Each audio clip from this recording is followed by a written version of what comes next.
If you didn't bring any water today, that's okay. We have communal pitchers of water you can pour from. The combined water is symbolic of our shared faith coming from so many different sources.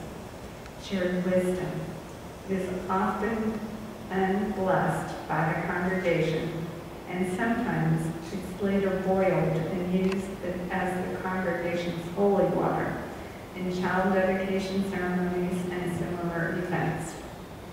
The water ceremony, or the communion service, is an excellent opportunity for us as Unitarian Universalists to express our commitment to the sixth principle. We affirm and promote the goal of world community with peace, liberty, and justice for all. And I want to add to that. We affirm and promote the goal of world community with peace, liberty, justice, and clean water for all. Yes, today I invite you to reshape your relationship to water as a spiritual discipline, one where we acknowledge to ourselves and to the world the sacredness of water and how lucky we are. This ceremony was first used at a UU church in 1980s. I tell you more about that in a minute. In the meantime, before we start sharing our water and our stories, I want to share with you a poem to set the mood. This poem is entitled Thirsty, and it is written by UU Gregory Kelly. He writes, "And so we gather from the ebb and flow of our lives, thirsty for connection to ourselves, thirsty for connection to others, thirsty for connection to the larger life, the great mystery of life. And we pour our waters together. May all who gather here be filled with joy and hope, filled with compassion and love and connection. Here may we be filled so that we may pour ourselves out into the world and become a healing force there." Let's take a moment and let the truth sink in about water. All living organisms are predominantly made of water. Human beings are about 60%, fish are about 80%, plants between 80 and 90%. Water is necessary for all chemical reactions that occur in living cells. It is essential for food production and all living ecosystems.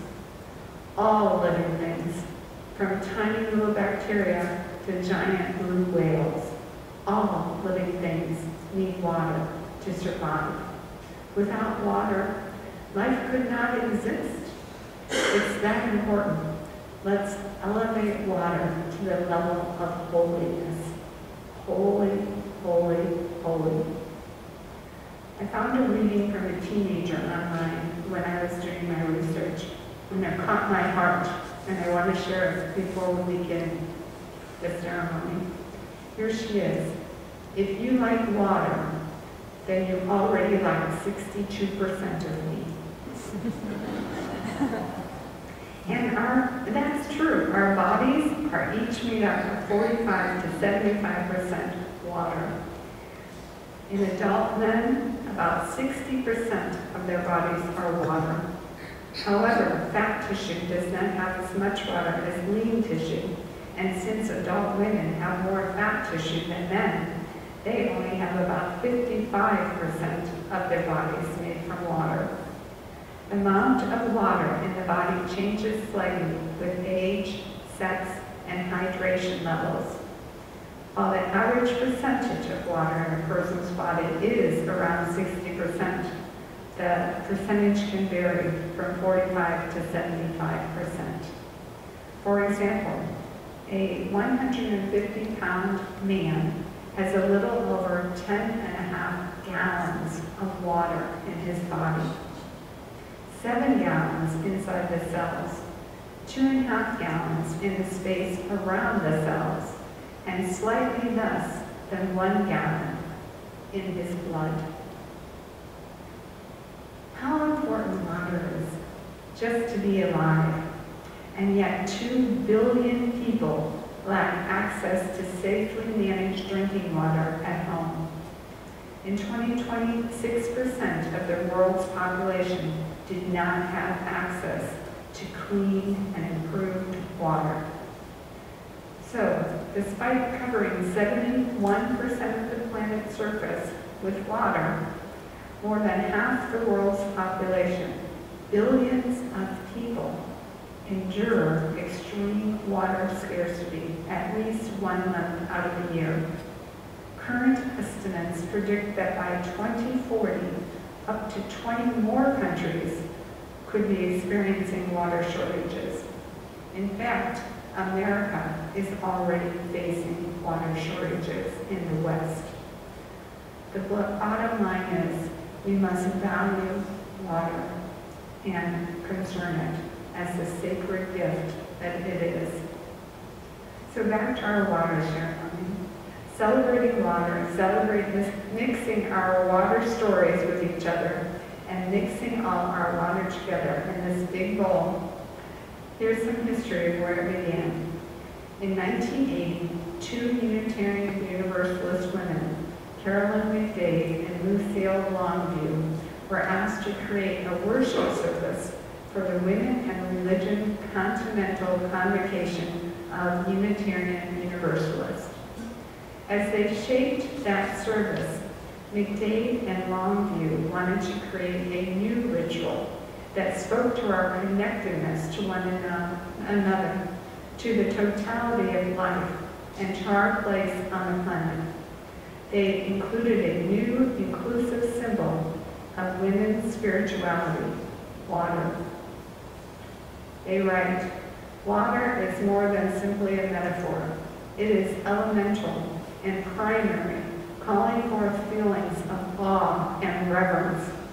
There is no living thing on earth that does not need water to live. All animals, plants, fungi, and bacteria must have water in some form or they will die."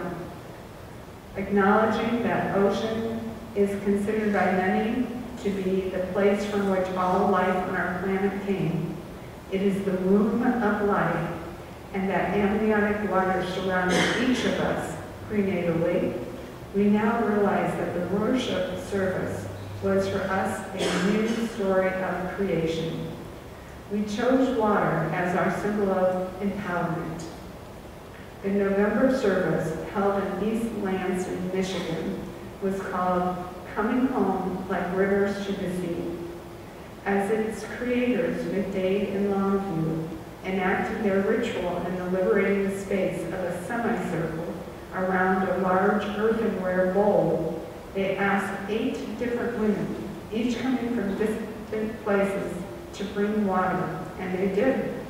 Water from the Rio Grande River, rainwater from Maryland, water from the Pacific and Atlantic Oceans, and others were poured into the earthenware bowl as each bearer described its significance. As the ritual has continued, says Carolyn McDade, water deepens in meaning for me, just as water deepens during the long and winding journey to the sea. The first Unitarian Universalist water ritual was an important part of the feminist movement inside Unitarian Universalism too, which I did not know. I have done this service probably 4 or 5 years, and I learned that it was part of the feminist movement this year. Related to the development of the current Unitarian Universalist Association's principles and purposes. In 1975, in the midst of the feminist revolution, Lucille Longville, a devoted member of the UU parish in Lexington, served as the UU delegate to the United Nations Women's Year Assembly in Mexico City. She returned from the assembly convinced that religion, even her beloved Unitarian Universalism, was a chief culprit in the perpetuation of oppressive sexism. Back in Lexington, she gathered support and authored what became the Women and Religion Resolution, passed in 1977 by the General Assembly. That resolution called for an intensive examination of the sexism inherent in religion, literature, and constitutions, beginning with the UUA.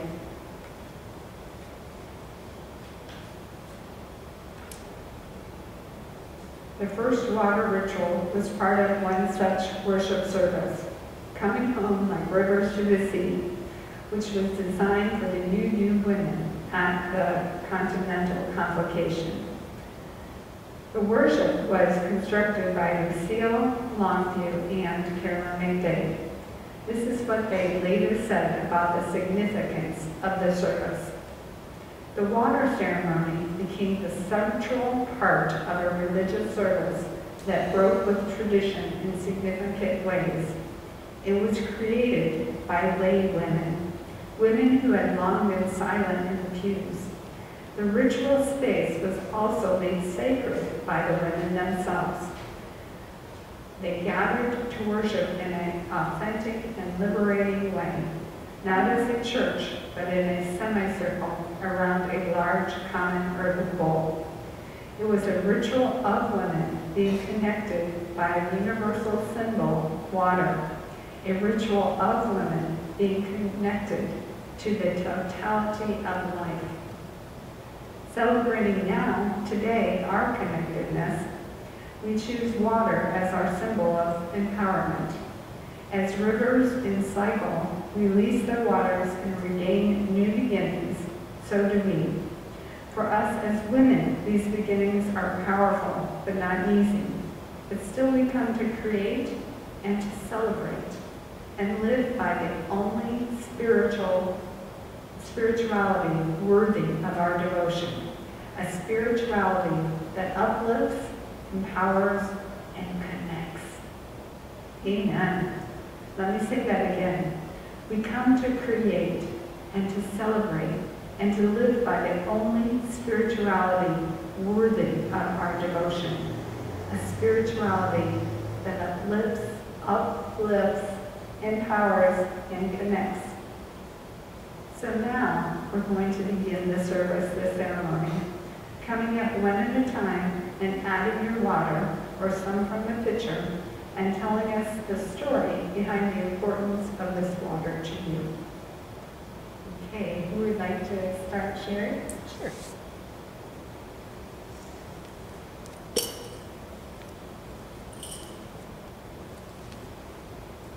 For half of this, we have chose the same body of water to hold the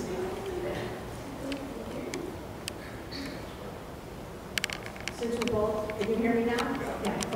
Since we both chose the same body of water, this is representative of Lake Michigan. I spent my entire adult life along the shores of Lake Michigan. So from when I was, in my early 20s, biking and running along the lake, to living very close to it when we had little kids and bringing them over there to the beach and to play. And then for the last few years, when we lived in Evanston, prior to moving here, we lived a few feet from the lake, and we walked along the shores almost every day. Okay, great. You know what? It might be good if we lined up here on the side, and then, Dan, you want to go next?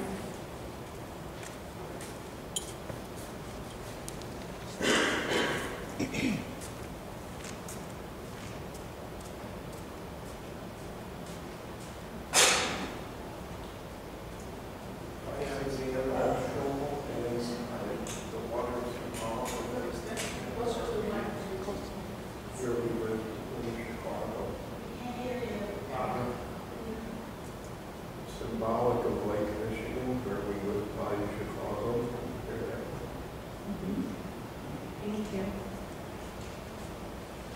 I'm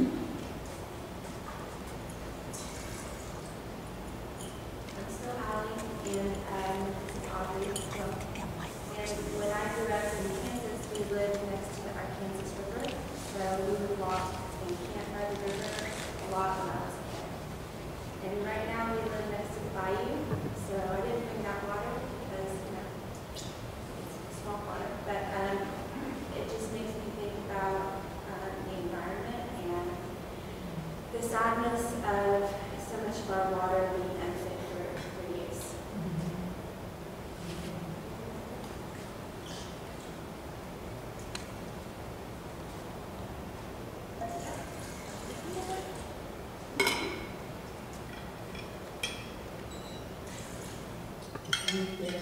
I have two daughters. My oldest daughter lives in Denver, and my youngest daughter lives just north of San Diego. We were talking about water the other day. Houston has had about 30 inches of rain this year. We're always worried about having too much. Denver has had 15 inches, which for Denver is actually a lot. And my daughter, San Diego, has had 3 inches. They were all very excited because it was raining the other day, but they're going to have 3 inches. So I'm really concerned about climate change and the water. We either have not enough or way too much.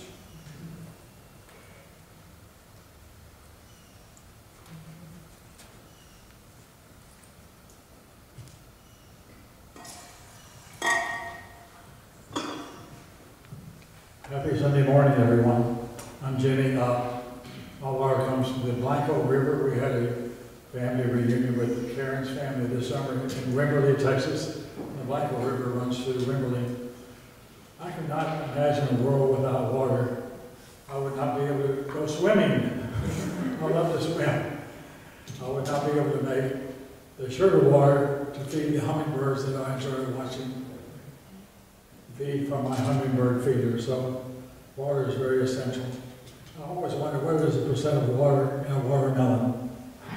Is it 90%, 95%? Depends on the rainfall. Well, I'm Karen, and the river I'm commemorating is the Arkansas River.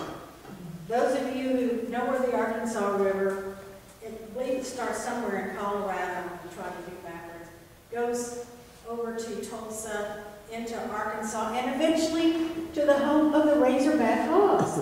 University of Arkansas, where my little grandson started this year. So we met him there, my son and I, and my daughter and her daughter, and we had a really lovely time. And then the Arkansas River flows in through Arkansas over to the Mississippi, you know, down the Mississippi, down to New Orleans, you know, that's all. And for the student back there, a chemistry lesson, water, you know, is made out of H2O, which means there's 1 atom of hydrogen, 2 of oxygen. These are two gases. And somehow when you get them mixed together, you get water, H2O. I mean, so for the Arkansas River, the Razorbacks, or Colorado, where my granddaughter just graduated from, and I'm concerned about my grandson because he's very, very shy. So how do you know, I guess it'll be a good experience to get away from home, but, you know. Good morning, everybody. My name is Mauricio Gomez. You forgot something? Arkansas. Or Arkansas, however you prefer. Okay, it's good to see you, everybody. This little water has been blessed by Thailand monks. It's a beautiful place I like to go sometimes. It's on the northwest, close to 249. Every year is coming a traveler monk all the way down from Thailand. He mixes the water with jasmine, roses, some flowers, and the intention is whoever will receive the blessing is going to be a beautiful day.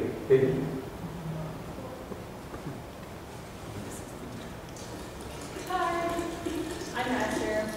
Just gonna throw out that I'm a biologist and took a lot of chemistry, so that's 2 hydrogens. So my water today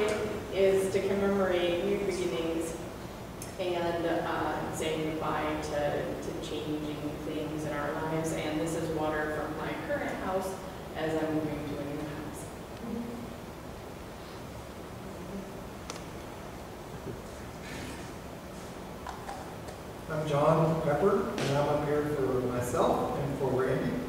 We've sort of gotten a new health kick, and I thought I was too old to jog, and I picked it back up about 4 months ago, and this week I jogged 4 miles. And after that, I drank a lot of water.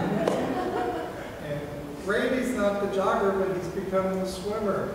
And he's swimming about 3 miles a week, and that takes a nice big pool at the Y, so thank you to Walk for the Y. And so water has become essential to our health in many ways.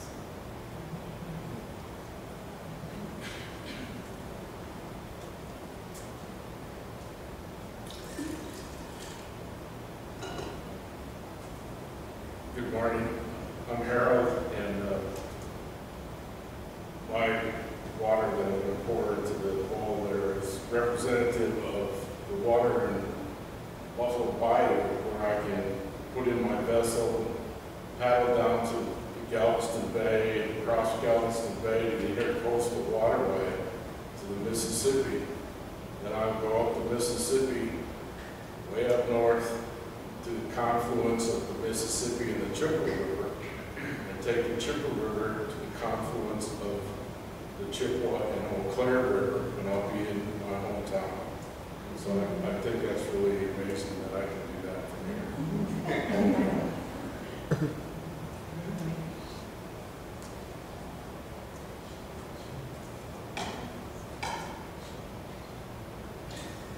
I'm Winona, and I'm from Minnesota. And Harold, if you just keep going up a little farther in Mississippi, you'll get to Lake Itasca, where the Mississippi begins.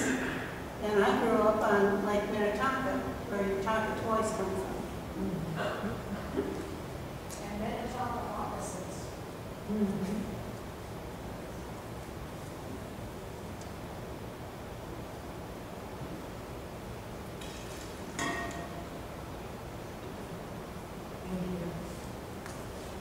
I see there are some of you that haven't come up yet. Come on up. Tell us your story.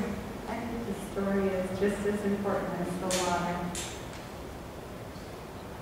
Thanks for having me. I saw the program listed for your ritual. I was really interested. I just moved here from Palm Springs, California, where obviously it's a desert. And I don't even think there was 3 inches of rain when I left. They had a storm, though. So it's good to be back home. It's good to see all this green, and you know this wouldn't be possible without all the water that comes to us. So just as a note, you know, spiritual essence of water. The names of the Hindu goddesses are all based on the rivers of India. So the Brahmaputra, Saraswati. So I think they're magical, mystical creatures. So thank you. You're welcome home. Hi there. My name is Julie Wilson, and this year we haven't gone anywhere. We've had to be home. So our water is the water that comes out of the sink. That goodness is drinkable and usable and cookable. And also, we have a fountain. I still call it a fountain, I don't say water feature. And it's in the backyard, and when the birds start coming back, we start singing them, and we've got a great big blue jay that keeps stopping every day. We've actually had some real wild birds coming in. I mean, they look like some kind of crane. They're really amazing. That's one of the nice things about living close to Katy. So that's our water contact.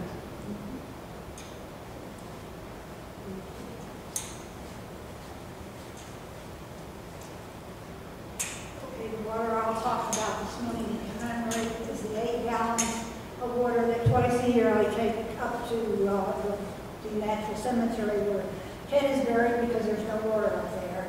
I've got sedum planted there. When I went up in April, there was still some from the following fall. I don't know what we're going to find when we go up in November, but I'll just take more sedum. So I because I can't get down on my knees and plant. So that's a trip that I do get a chance. The family will take me twice a year up there, and I'm hoping that we can get it growing good enough because that cedar made it through the freeze, and it made it through that summer when I didn't do any watering. So I'm hoping that maybe we can get it established because it just kind of covers real low cover. That's my trip. Now I'm glad I can go.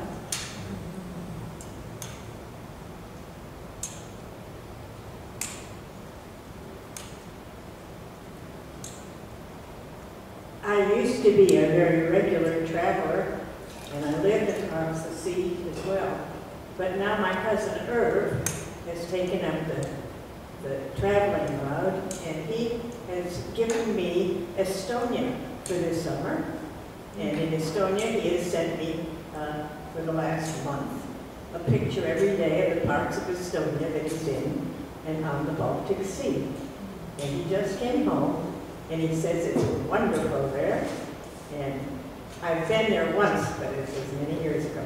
Anyway, it was wonderful. I had a good travel to Estonia this summer.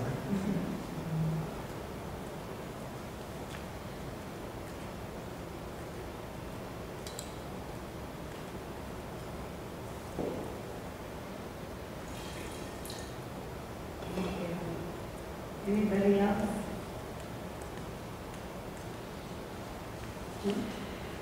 Okay, well, I want to thank you for that. It's such a sacred ceremony to have all of us come forward and have water and share stories. And so, thank you.